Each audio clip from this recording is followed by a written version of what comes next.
Good evening.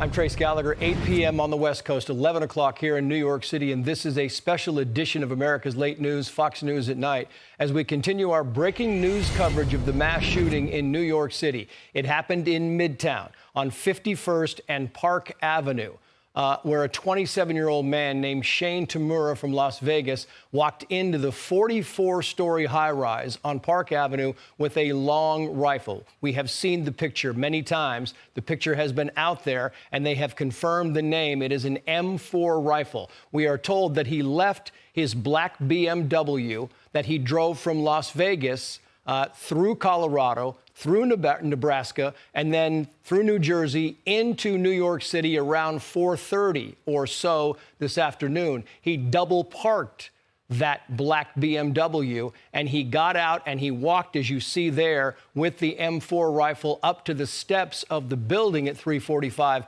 Park Avenue. He walked into the lobby, and then he turned right.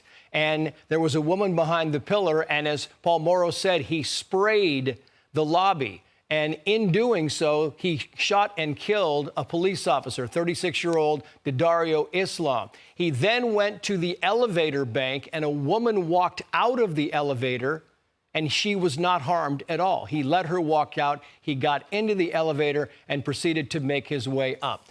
We want to bring now the person on the scene here, Nate Foy, who was live there. I want to bring him in here. And Nate, give me an idea of what else you're learning. What are you hearing at the scene of the crime?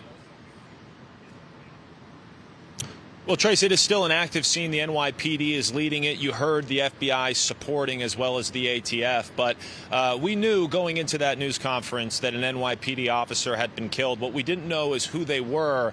And we're now putting a face to that story. And we now know the tragic details of that officer's personal life. It's always a tragedy anytime anybody is killed. But this officer had two young boys and a wife who was pregnant with another child. You mentioned his name, Didarul Islam, a 3.5-year veteran of the NYPD, served in the 47th Precinct, an immigrant from Bangladesh, and New York City Mayor Eric Adams described him as a man of faith and said that he wanted to live a godly life and that he was doing his best, he was doing his job.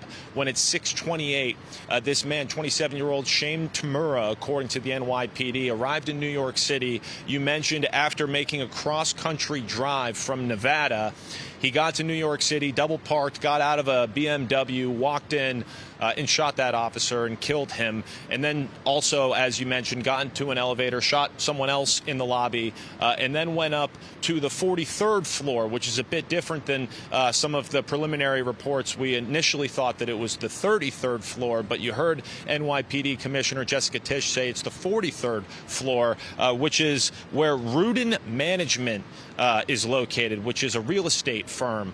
BlackRock is in the same building as well as the NFL. Rudin Management had not been previously reported until Commissioner Tisch explained that that was on the 43rd floor where that gunman continued his rampage and then ultimately shot himself and killed himself by shooting himself in the chest. So just a lot of terror here on the streets of New York City.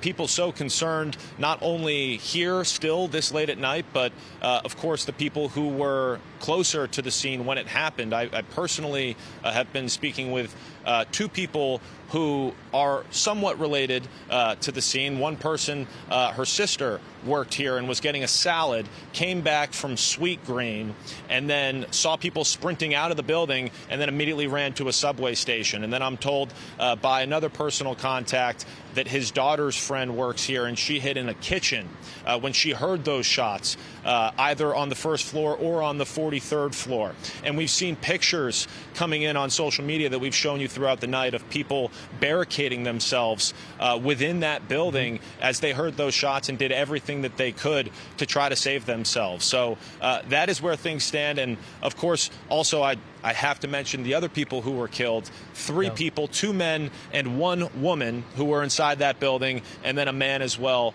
in critical condition. The good news, Trace, is that the hospital that he was taken to is about a mile away, so medical help was close by, and hopefully they got him there in time to get him whatever attention he required. we'll send it back to you. Very quickly, Nate, yeah, I know you heard the news conference there. Was there anything in there that was surprising to you, the information that you heard from what you've seen on the ground at the scene?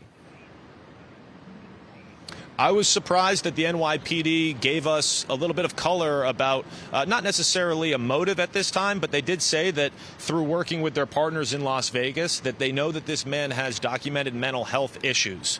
And they also told us a little bit about what they found inside that car. You mentioned the M4 rifle that he used during the attack, but also a revolver found in the car with ammunition and some medication. So a documented mental health issue, guns and ammunition in the car, and a medication. We still don't know exactly what that medication was, but that was a bit more than I expected the NYPD to give us just, what was this, 3.5 hours ago? So they're clearly putting the pieces together pretty quickly here. The initial focus, obviously, was getting everybody to the hospital and making sure that the building was secure and that there was no other threat. And now people and, as the prayers continue rolling in, are just trying to understand exactly why. It's a senseless crime, but trying to understand what was going through this person's mind who had those mental health issues to lead him to carry out such a horrific murder. We'll send it back to you. Nate Floyd, live for us at the scene. Nate, we'll get back to you as the news warrants. Hey, Sean Hannity here. Hey, click here to subscribe to Fox News YouTube page and catch our hottest interviews and most compelling analysis. You will not get it anywhere else.